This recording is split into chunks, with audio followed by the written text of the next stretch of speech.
It's yet another edition of the Damascus Encounter, and it's another story that we bring your way today. Interesting subject of how Jesus took the center stage in the life of our guest for today, who will be sharing his experience, and he finally decided to become a pastor. I have with me in the house today on the Damascus Encounter, Pastor Ibrahim Ishaku. Pastor, you are welcome. Thank you. So, can we meet you? A little bit of who Pastor Ibrahim Ishaku is. Yes, I am Pastor Ibrahim Ishaku, and I am with the Northeast Nigerian Conference. Okay. I pastor with the Northeast Nigerian Conference, and I'm from Plateau State. Plateau State, Nigeria. In northern part of Nigeria. Nigeria, yes. So welcome once again. Thank you. Let's look a little bit at your growing up and your early childhood days. What dreams did you have growing up? Wow. I had, unlike other children, Okay. I wasn't unlike other children. Okay. I wasn't having dreams because Okay. I grew up in a family where we had our challenges as a family. It was a polygamous family, and we had other issues. That my mom, being the first wife, had issues with my dad, that today she's in, tomorrow she's out of home, she's sent out of home. And my father saw farming as a way of the business for us as his children. Though I'm his only son, and he never.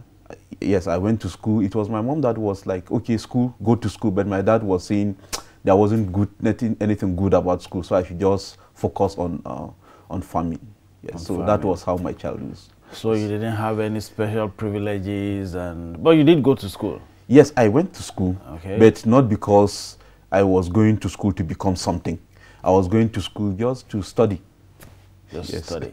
Just Every other child was going to school, so you went to school. Yes. Okay, so let's now look at, in all of this, growing up, you said you are the only son. Yes. And typically, an only son or the firstborn male child, typically in that part of the country, would have some special privileges, or you are like a father figure also in the house. Yes.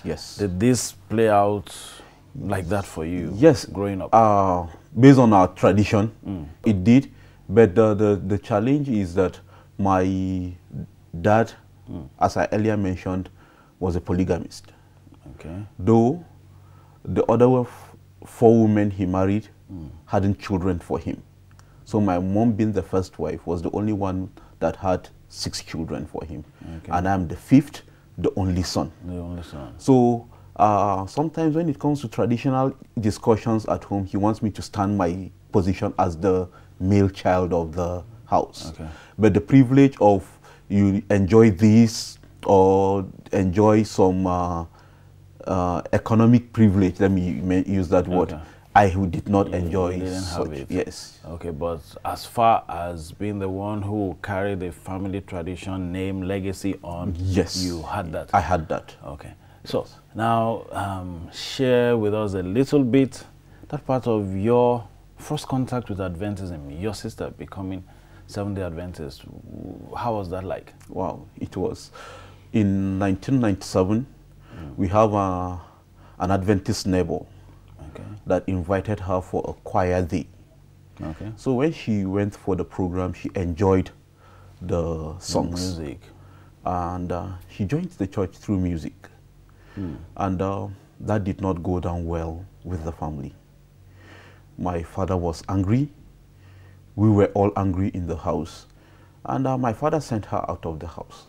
Okay, so help me to get this straight. So she went for this choir concert, and then she came back home and just said, hey, guys, I want to join this church. Yes, I'm no longer worshiping with the family church. The family church. I'm now a Seventh-day Adventist. Just because of the music? Just because of the music. That's interesting. And we were like, is something wrong with you? Wrong with you. So my father sent her out of the house. And being the next father figure in the house, he now gave me the right to deal with my sister.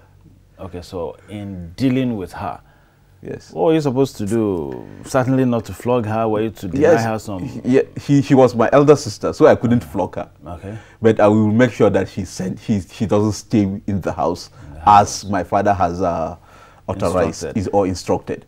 So where was she all along? She will hang around the neighborhood. Then in the night, she comes back into the compound. We have a big compound where we had other tenants. So some of the rooms were vacant. Okay. So she will come in the night and sleep in one of those vacant rooms. At the point, she even had pneumonia, because she was exposed. Jos is very cold. Very cold, yeah, so she was exposed to the cold weather and sleeping on bare floor. So she contracted pneumonia. So those times when she came and she had to sneak in and sleep in those rooms, were you aware of it? Yes. You just decided to be lenient? Or sometimes I'm aware of it. And at the point when she got sick, I was not too comfortable with her situation.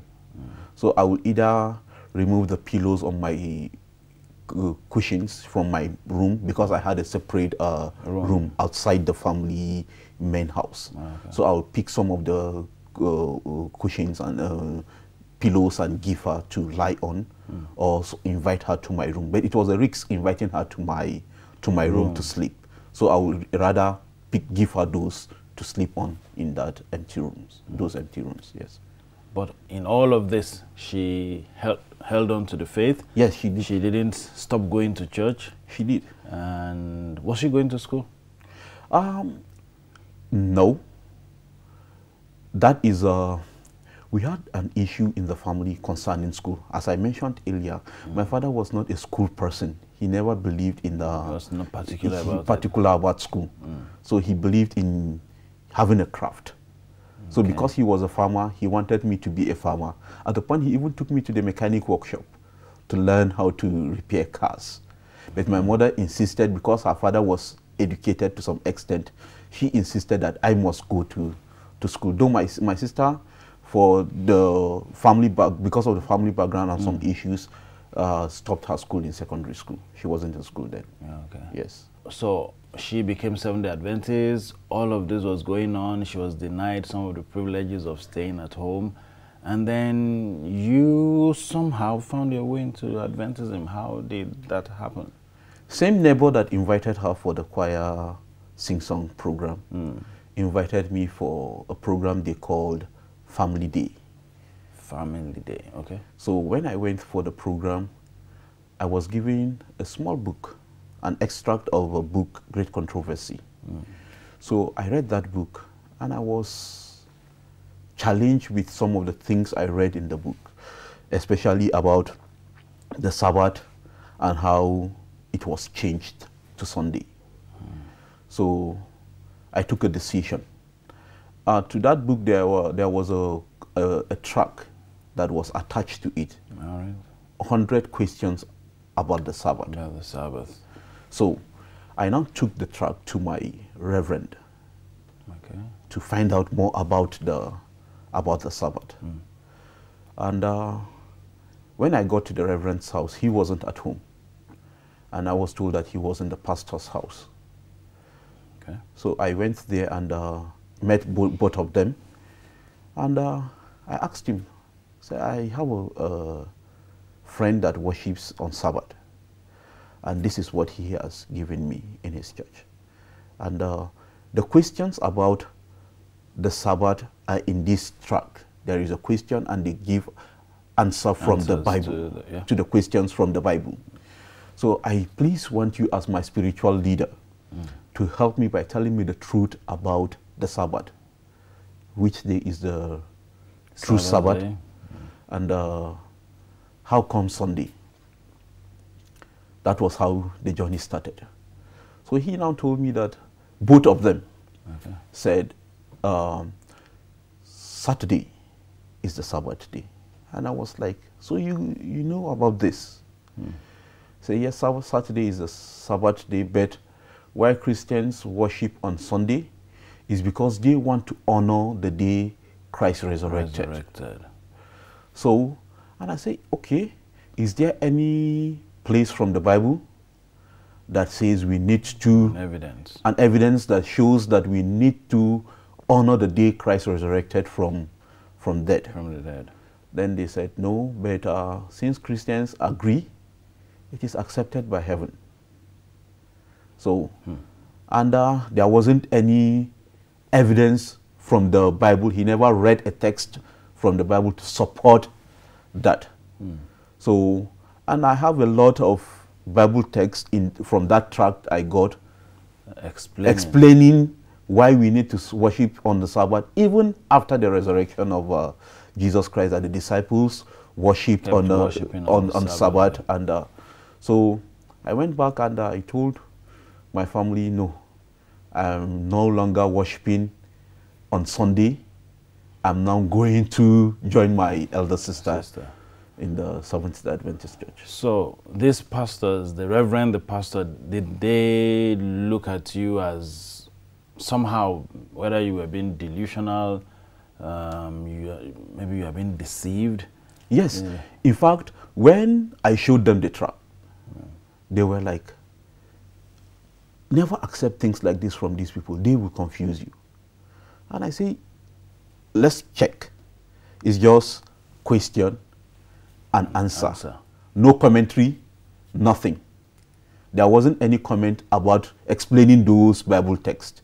It's just a question and an answer from the Bible. So, and I did not use their Bible to confirm these questions.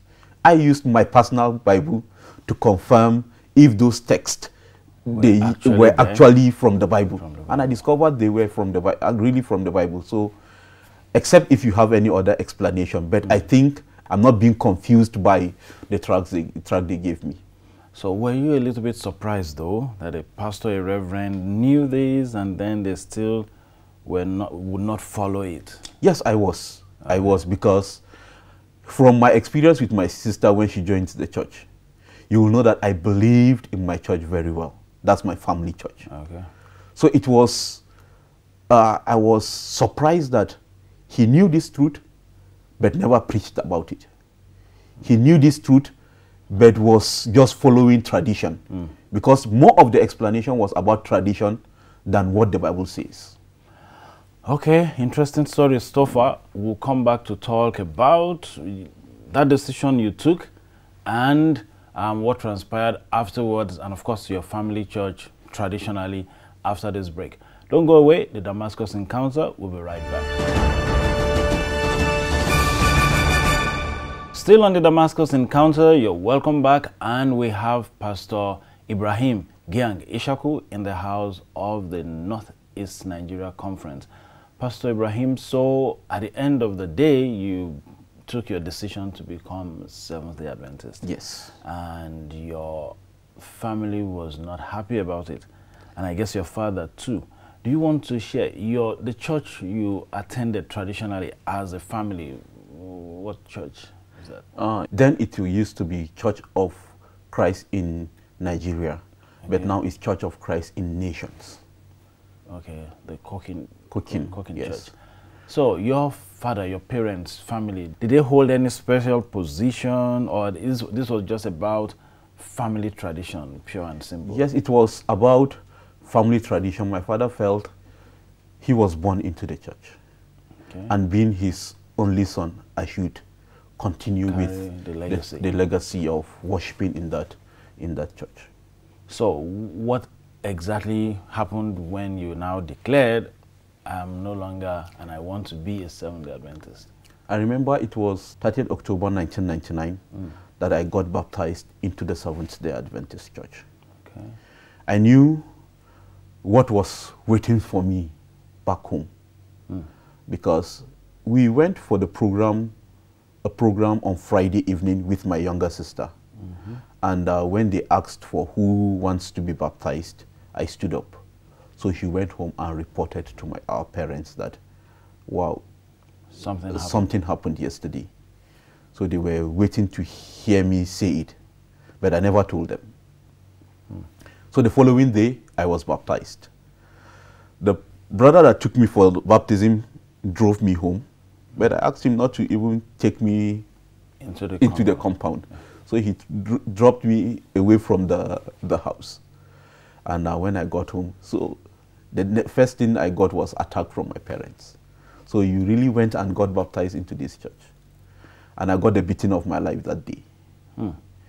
That night, they left me with just the trouser I was having on me, and they packed all my clothing. The following day, Sunday, the choir, that's the choir of the Seventh-day Adventist Church, were to go for a visit. And I followed them for that visit. Without clothes? I collected a sweater from, since I had a trouser, I collected a sweater from my elder sister that is already a member of the Seventh-day Adventist Church. So we went together, but still came back home to wait for our parents waiting for us. All the gifts that I was given during my baptism, the tracts, some literatures were burnt because they believed that I was being deceived by those materials that was given to me by the Seventh-day Adventist Church. So they burnt all of those. Yes. So, and in all of this, how did you try to make them see what you have seen? Or was this a case of they were not just ready to listen? They were not ready to listen. But the decision I made was to allow my lifestyle speak. Because generally in that house, we were just churchgoers. It was all about tradition, not because we knew what the Bible was saying.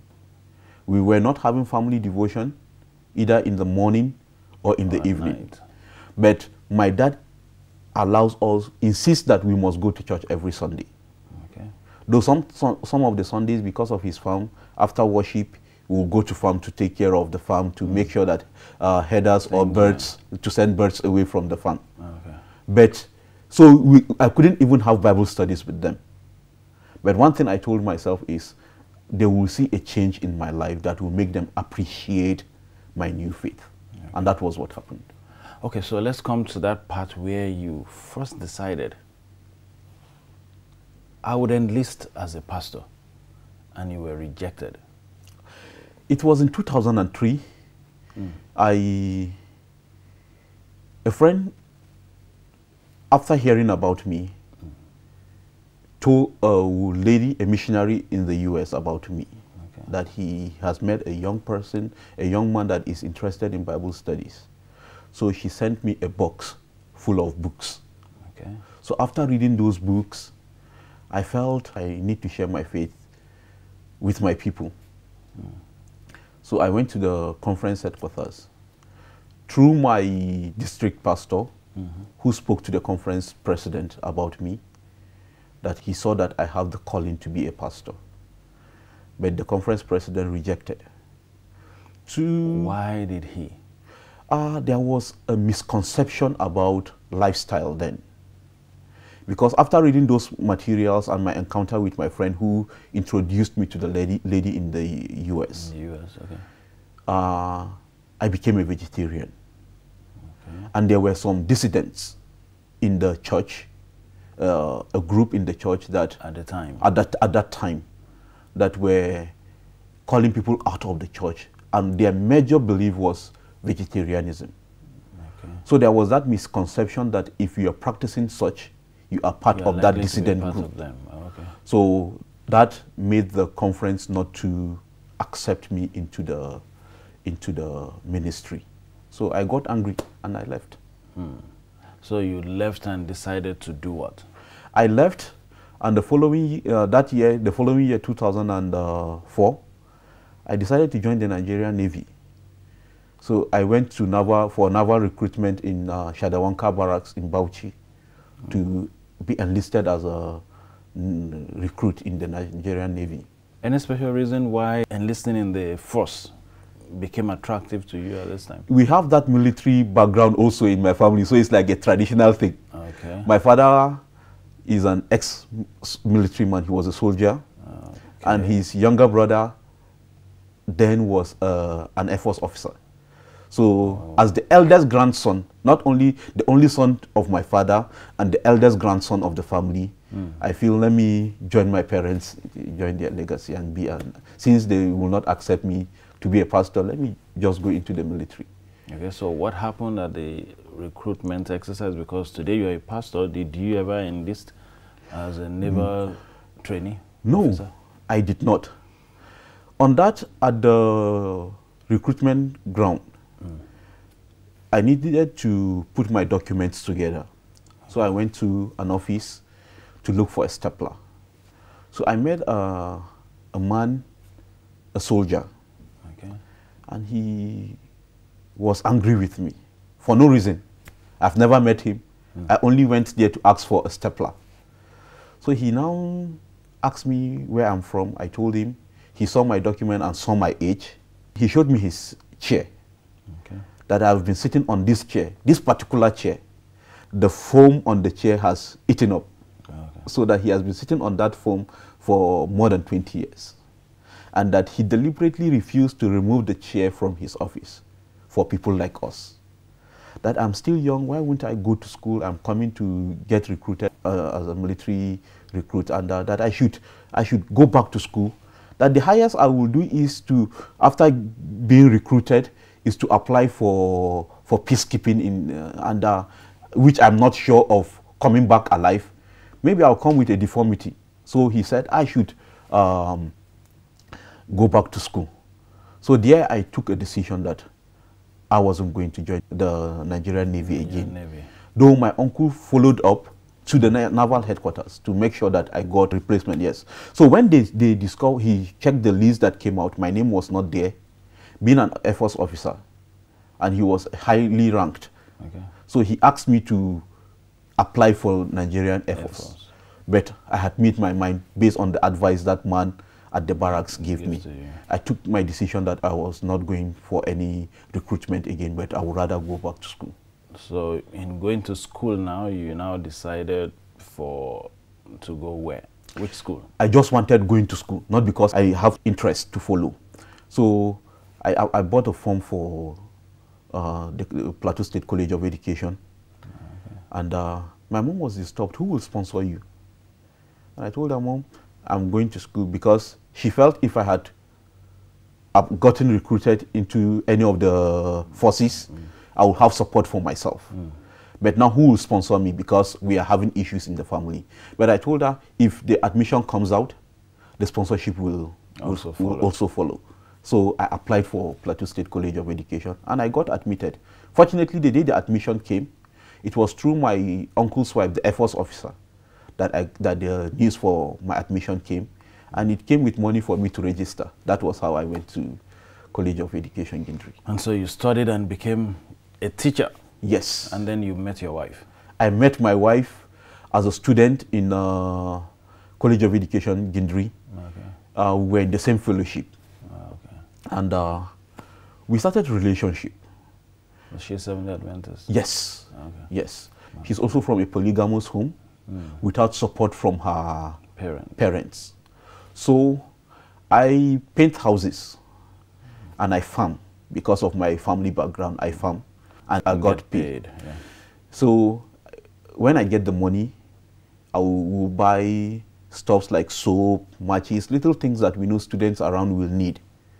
Then she would sell those, and that was how we raised money to support ourselves in school. That's interesting. How did you now come to join ministry, and you join the church, being a pastor, working as a pastor? My closeness with my wife, we got so close that she became pregnant. Okay. And we reported ourselves to the church. We wrote a letter from school. She sent to her local church, and I sent mine to my local church. And we were both censored. But we agreed to get married. Okay. So we got married, and months later, I finished my program. She had finished 2 years before me. Okay. I got a job with a private school, teaching, a teaching job with a private school. But we had little financial challenges.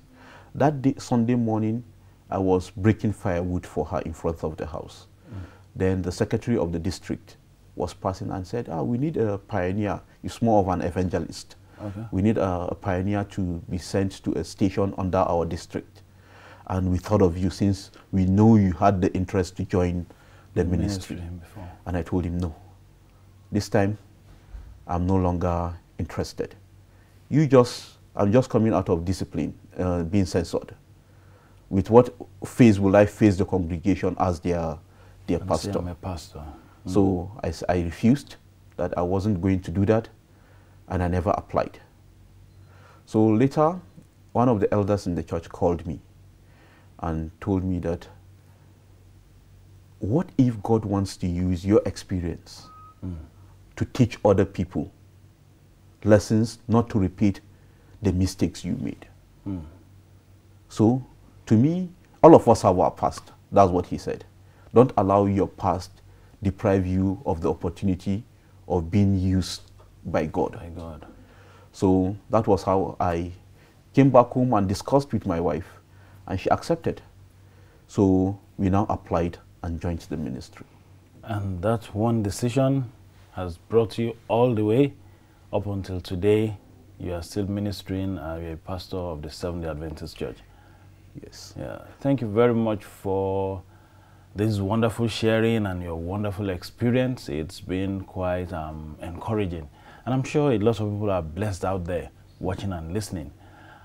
On the Damascus Encounter, that is Pastor Ibrahim Ishaku Giang's story, who has shared his experience of how he became Seventh-day Adventist, how he tried to join the ministry and eventually became a teacher, and then got called back into ministry. And today he's pastoring with the Northeast Nigerian Conference of the Seventh-day Adventist Church in Nigeria. On Damascus Encounter, we bring you interesting stories, and I hope you've been blessed listening to Pastor Ibrahim Ishaku. Next time, we will bring you another interesting personality with another beautiful story, and I do hope you'll be there to watch and have another experience and encounter with Jesus Christ. Until then, I want to say, stay blessed.